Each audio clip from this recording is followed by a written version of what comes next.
दोस्तों नमस्कार। आप देख रहे हैं तेजक इंडिया और मैं हूं अरुण सिद्धार्थ। आज मैं फिर हाजिर हूं एक नए चैप्टर को लेकर जिसका नाम है परसेंटेज। देखिए परसेंटेज होता क्या है, इसके पहले हम सवाल लगाए उसको समझ लेते हैं। परसेंटेज मतलब जैसे इसका अगर हम कहें, इसको सिंबॉलिक फॉर्म में ऐसे लिखा जाता है, ये है परसेंटेज। यानी किसी भी संख्या के सामने अगर ये चिन्ह लगा है तो उसको आप उतना परसेंट बोलते हैं। जैसे ये कहा जाए कि ये x% है, ठीक है, ये कितना है x%, यानी x प्रतिशत बोला जाता है। तो आप चाहे परसेंट कहें या प्रतिशत कहें, बात एक ही है। अब देखिए जो इसे अगर यहाँ लिखा है प्रतिशत, तो सबसे पहले उसको हम समझ लेते हैं। कोई भी चीज़ पढ़ने से पहले उसके मूल चीज़ को समझ लेना चाहिए, उसका जो बेस है। जैसे कहा जाए प्रतिशत, कोई भी शब्द होता है उसका एक शाब्दिक अर्थ होता है। अब ये देखिए जो ये आपको शब्द मिला है ये प्रति, इसमें ये दो शब्दों से मिलकर बना है। एक है प्रति, इसको आप एक है प्रति, एक शब्द इसमें है प्रति, और दूसरा शब्द है कितना है सत है। प्रति का मतलब होता है प्रत्येक में, और सत मतलब होता है 100। सत मतलब कहते हैं ना शतक लगाते हैं, तो सत मतलब होता है 100 या 100 होता है। यानी प्रत्येक 100 में कोई भी संख्या होगा प्रत्येक 100 में। जैसे कहा जाए हमने यहाँ लिखा है x%, तो आप इसको लिख सकते हैं, जैसे ही आप इस परसेंट को हटाएंगे तैसे ही इसको हम ऐसे लिख सकते हैं बराबर, यानी x1 कितना 100। यानी देख रहे हैं 100 में 100, कितने में 100 में 100, यही चीज़ यहाँ लिखा है प्रतिशत, यानी प्रत्येक में 100। तो अब देखें, अब जैसे यहाँ x% लिखा है तो इसको आप ऐसे लिखेंगे, y% लिखा है तो आप इसको y अपन कितना लेके देंगे, यहाँ 100 लिखा जा सकता है। इस तरीके से परसेंटेज लिखा जाता है। अब देखिए अगर ये x है, y है, या कोई वेरिएबल है तो उसको आप इसी तरीके से रख देंगे। कोई संख्या होगा, जैसे कहें हम यहाँ मान लेते हैं 2% है, तो आप इसको 2 कितना लिखेंगे, इसी को आप 2 अपान यहाँ 100 लिख सकते हैं। जैसे परसेंट हटाएंगे तैसे 100 नीचे लटक जाएगा, यानी उसके डिनोमिनेटर के रूप में या कहिए हर के रूप में कितना हो जाता है 100 हो जाता है। अब देखिए, अब जो इसमें प्रश्न पूछता है, पहले टाइप का जो प्रश्न होता है वह कहता है कि जैसे इसमें लिखा है परसेंट को या प्रतिशत को भिन्न के रूप में लिखिए या चेंज करिए। तो कैसे करते हैं, जैसे हम ये बता रहे हैं कि जैसे यहाँ कोई भी नंबर लिखा होगा, कोई वेरिएबल लिखा होगा, तो आप उस परसेंट को हटाएंगे और उतना अपान 100 लिख देंगे। चलिए जैसे यहाँ पहले दिया गया है 4%, ये कह रहा है कि 4% को भिन्न में चेंज कीजिए या भिन्न में बदलिए। अब देखिए यहाँ लिखा है 4%, तो आप यहाँ लिखेंगे 4%, तो इसको परसेंट को हटाना है तो हम क्या करेंगे, यहाँ 4/100 लिख देंगे, ठीक है। क्योंकि अब ये सिंप्लीफाई करने लायक संख्या है तो हम इसको सिंप्लीफाई कर, देखिए 4 1 के 4 हो जाएगा, और 4 दूनी 8, 2 10 होता है, 20 हो गया, 4 पंचे 20, यानी आपको मिले 1/25 हो गया। देखिए अगर कहीं 4% लिखा होगा तो आप डायरेक्ट क्या लिखेंगे, 1/25 लिखेंगे। क्या लिखेंगे, 1/25 लिखेंगे। अब यहाँ जैसे दूसरा है 5% दिया है, तो इसको क्या लिखेंगे, 5 कितना लिख देंगे, 100 लिख देंगे। कोई भी संख्या हो जिसके सामने परसेंट लगा हो, उसको अगर आपको फ्रैक्शन में चेंज करना है तो फ्रैक्शन में चेंज करेंगे, इसका मतलब परसेंट को हटाएंगे, वो अपने आप 100 हो जाएगा। उसको सिंप्लीफाई करेंगे, देखिए इसको 5 काटेंगे, 5 1 5 होता है, 5 से हिंसा होता है, या 5 दूनी 10, यहाँ 0 है तो हो जाएगा कितना 20 हो जाएगा। और इस तरीके से अगर देखा जाए तो 1 कितना हो जाएगा, यहाँ 20 हो जाएगा। इसका आंसर ये हो जाएगा। यानी इतना 5% को हम फ्रैक्शन के रूप में इतना लिख सकते हैं, भिन्न के रूप में 1/20 लिख सकते हैं, 1/20 लिख सकते हैं। चलिए अब यहाँ देख रहे हैं 10% दिया है, तो चाहे जितना परसेंट दिया होगा 10% है तो आप इसको 10 अपान यहाँ या 10/100 कर सकते हैं। देखिए 10 1 10, या कहिए 10 1 के 10, और 10 10 में 100, और इस तरीके से 1 कितना आपको मिला 10।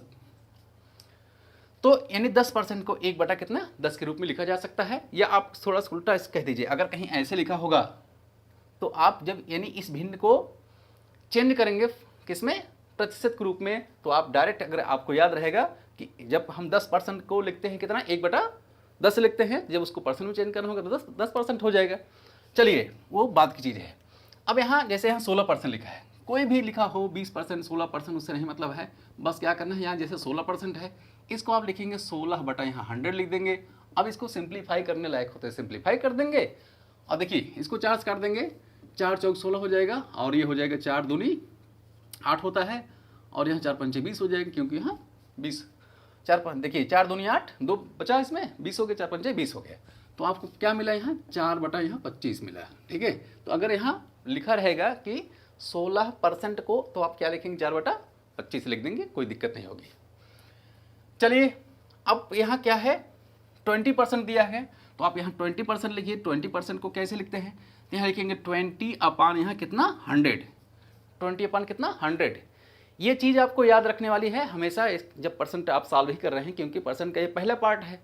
तो आगे आप सॉल्व करेंगे तो ये इन सब जितना परसेंट है, चाहे 20% हो, 2% हो, 4% हो, उसका वहाँ काम लगेगा। ठीक है, तो बिना इसके आप उसको नहीं कर पाएंगे, क्योंकि जब अगर आपको याद रहेगा कि 20% को हम फ्रैक्शन में कैसे कितना लिखते हैं, तो आप वहाँ से आसानी से क्या है उसका आंसर निकाल सकते हैं। फिलहाल देखिए, तो देखिए ये 0 से 0 कैंसिल हो गया, 2 से काटे 2 पंचे 10 हो गया, 2 1 के 2, यानी 1 बटा कितना हो जाएगा 5 हो जाएगा। तो अगर 20% कहीं लिखा होगा तो आप डायरेक्ट कहेंगे इसका जो फ्रैक्शन फॉर्म होगा, फ्रैक्शन रूप होगा, कितना होगा 1/5 होगा। चलिए अब यहाँ निकालना है 25% का, तो हम क्या करते हैं, देखिए अब अगर 25% लिखा है, जैसे कहा जाए यहाँ लिखा है 25%, ठीक है, 25% को क्या लिखेंगे, यहाँ लिखेंगे 25 लिखेंगे बटा यहाँ 100 लिखेंगे। अब 25 पहाड़ा अगर आप पढ़ेंगे तो आराम से इसको आप काट सकते हैं, 25 के 25, 25 चौका 100, यानी 1/4। अगर कहीं लिखा है कि 25% है तो इसका मतलब क्या है, वह 1/4 है। ठीक है, अब क्या करना है, जैसे कहा जाए अब यहाँ 25 हो गया, अब यहाँ 30 निकालना है, तो 30 का कैसे निकालेंगे, जैसे आप इसका निकालना है वैसे 30 का निकाल दीजिए। तो ये आपका हो जाएगा 30 यहाँ बटा हो जाएगा 100, और इसको 0 से 0 काट दीजिए। अब देख रहे हैं ऊपर 3 है नीचे 10 है, तो इसको आप यहाँ लिखेंगे 3 बटा कितना 10 है, क्योंकि अब इसको और ज़्यादा सिंप्लीफाई नहीं कर सकते हैं, तो इतना इसको लिखा जाएगा किसके रूप में, फ्रैक्शन के रूप में, या कहिए भिन्न के रूप में, इतना लिखा जा सकता है। 40% है तो आप यहाँ लिखेंगे 40 अपान यहाँ 100 लिखेंगे, ये 0 से 0 कैंसिल हो गया, ये देखिए 2 से कटिए 2 दूनी 4, 2 पंचे 10, इसको आप लिख सकते हैं 2 बटा यहाँ 5। ठीक है, तो इस तरीके से इसको इस रूप में लिखा जा सकता है, ये इसका फ्रैक्शन होगा। 50 लिखा है तो 50 क्या हो जाएगा, तो आप इसको यहाँ लिखेंगे 50 है तो यहाँ 50 लिखेंगे, और यहाँ 100 है तो देखिए 50 के 50, 50 दूना 100 होता है, यानी 1 बटा यहाँ 2 आया। तो जब 50% लिखा होगा तो आप सीधे कहेंगे वह कितना है, फ्रैक्शन के रूप में 1/2 है या आधा है, इसी को आधा भी कहते हैं, 1/2 को आधा भी कहा जाता है। चलिए यहाँ 75% है तो 75% को आप यहाँ 75 अपान कितना 100 लिख सकते हैं।